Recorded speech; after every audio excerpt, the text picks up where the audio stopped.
Vi sitter här i väntan och spelar lite Dota och pushar på och smeker med motståndet vi leker. Vi sitter här i väntan och spelar lite Dota och springer runt och creepar och motståndet vi slipar. Vi sitter här i väntan. The first Godzilla movie was, you could say, a smashing success. So, Toho soon rushed to start development on a sequel. But since both the director and the writer from the previous movie were busy with their own projects, they just decided that the easiest thing to do would be the same thing, all over again. Godzilla Raids Again is the first sequel of the original movie and sits at a very weird spot in the franchise. It was before the movies took a turn into more action-oriented territory, so it retains the fatalist tone of the original for the most part. But at the same time, this fatalism feels very flat and empty, with the large-scale destruction never having any consequences and the human plotline being so dull and boring that it's hard to feel connected with it. The result is a very weak movie that tries to emulate the first one while failing considerably. The action kicks off when two pilots from a fishing company crash land on a desert island. Before taking off again, they discover Godzilla alive and well and fighting another giant monster on the spot. Back on land, they identify the creature fighting Godzilla as being an ankylosaur, more specifically, a giant mutated ankylosaur called Anguirus. Oh look, they even got their facts right this time. このアンキロサウルス、通称アンギラスと呼ばれる怪獣は、今からおよそ7000万年前から1億5000万年前の時代。But what really terrifies everyone is the idea of having another Godzilla rampage. To get everyone on the right mood, they play 2 minutes of clips from the last movie without any sound.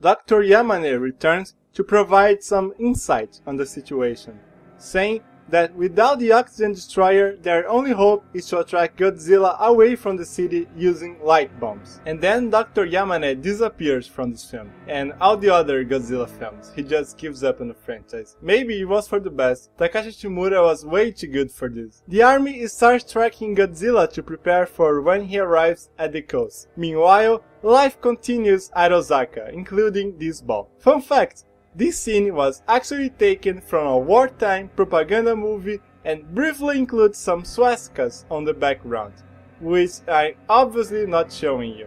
But the party is interrupted when Godzilla starts approaching the city, and everyone is told to calmly evacuate to the nearest shelter. Calmly. The city lights go out and the army starts dropping the light bombs behind Godzilla, which leads him away from the city. Everything's working fine at all until... See, this is a point in the plot where they stop it to show how a bunch of prisoners escaped from a police van. They drive away in a fuel truck while being chased by the cops until they crash in an oil refinery and it explodes, attracting Godzilla's attention back to Osaka. I can't think of a more convoluted way to keep your plot going than to start another plot with no connection with the original, only to create an incident that will unsolve the whole thing. Look, 5 minutes after Godzilla arrives at Osaka, Anguirus also shows up. Why not use this as the catalyst for Godzilla's U-turn? This is just one of the many, many moments of this film that are only marginally connected to the main plot and move it forward using the force of contrived coincidence. Anyway, Godzilla heads into the city and the army can't stop him. Then Anguirus arrives and the devastation scales as they fight each other. This fight looks off. And there's a reason for it. They shot the Godzilla scenes in the first movie using an overcrank technique that gave the shots a slow motion effect that makes the monsters feel heavier. However, in this movie they accidentally undercrank the fights, making them look speed up. The result is just as silly as you would expect. Somehow, those 3 prisoners survived and are now trying to hide in the city. Too bad that their hiding spot gets flooded by the fight. Eventually, Godzilla manages to kill Anguirus. Not satisfied with just slicing his throat though, he also barbecues him. With the city completely burned, the fishing company from the beginning decides to relocate to Hokkaido. A lot of unimportant stuff happens there, including sexist jokes that make even the characters uncomfortable.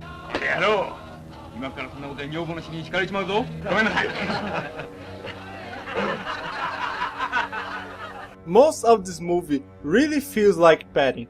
There are important scenes that drag for too long, while others simply doesn't move the plot forward. For instance, this whole Hokkaido sequence. It serves no purpose except to show their new lives in the city. They probably spend over 10 minutes without even mentioning Godzilla. The sequence ends with the discovery that one of their boats disappeared, leading them to the conclusion that the monster must have done it. But that's it. It's just another coincidence to put the plot back on track. Not that the previous movie was a textbook case of good pacing, but at least each scene had its place in the overall narrative, either moving the plot forward or building on the movie's themes. Anyway, everyone at the fishing company starts looking for Godzilla. Because... sure, it's not like they have an army to do it. They track him to an island where he's cornered by mountains at all sides except one. They plan on bombing these mountains, closing his only way out and leaving him trapped for good. They start dropping bombs on Godzilla. Maybe because you were trying to hit Godzilla instead of the mountains. But when one of the planes from the fishing company flies a little too close to Godzilla, he is hit by his atomic blast and crashes into the mountains, starting a small avalanche. This gives the army the idea to bury the monster under the ice, despite the fact that he literally can melt steel with his breath. Good job, stupid. The rest of the movie takes way too long, as their first attack just immobilized Godzilla, leading to the return to base to refuel, reload, and come up with another strategy. Then they fly back to the island and finish the job. Again, it takes way longer than it should. They keep using the same shots of mountains blowing up and planes crashing for some good 10 minutes. This movie's runtime is of 1 hour and 20 minutes, but honestly, there is not enough in it for a full hour. When they finally manage to bury Godzilla under the ice, you just don't care anymore. I think I've raised all my points on why this movie isn't very good. It's a quick cash-in on the success of the previous one, lacking any impact or quality. And still, the movie was pretty successful. Not critically, of course. Everyone thought it was trash. But adjusted to inflation, this becomes the 3rd highest grossing Godzilla movie of all time in Japan. So, hey, what do I know? But as it seems, it was not enough to guarantee another movie. And it would take 7 years before Godzilla returned to the big screen. But trust me when I say that next time it will be way better.